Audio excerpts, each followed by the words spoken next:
dans Meurtre dans le Jura, rediffusé le samedi 29 juillet à 21h.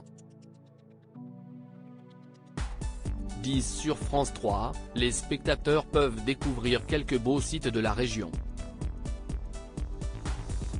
Voici quelques destinations à retrouver. Samedi 29 juillet, France rediffuse Meurtre dans le Jura. Comme l'ensemble des volets de la collection Meurtra, cette fiction policière met en valeur une région de la France.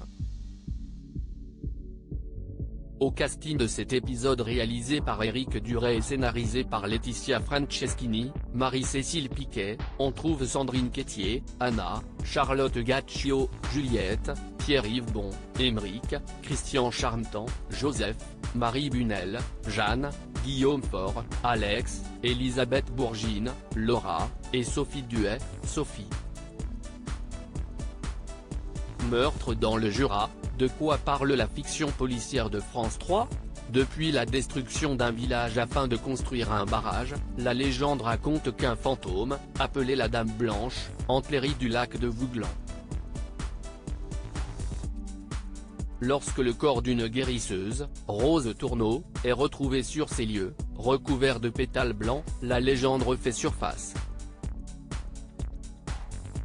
La famille de Rose était l'une des seules à avoir soutenu le projet de barrage.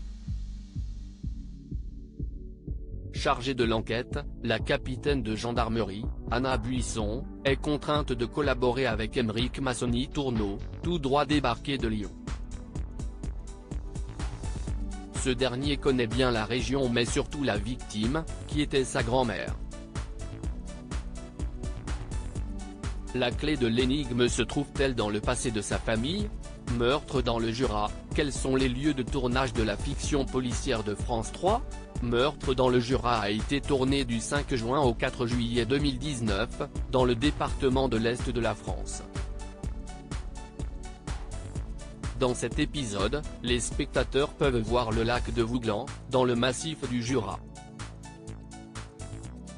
Créé en 1968 avec la mise en service du barrage de Vouglan, il mesure 35 km de long pour une surface moyenne de 1600 hectares, soit 16 km². Baignade, pêche, pédalo, kayak, canoë, stand-up paddle. S'y déroule en période estivale. Le barrage que l'on aperçoit dans la fiction est le barrage de Bimont, mis en service en 1952 sur la commune de Saint-Marc-Jomegarde, dans la montagne Sainte-Victoire près d'Aix-en-Provence. Enfin, l'usine électrique que l'on voit est la centrale de Porte-Sachet à Saint-Claude.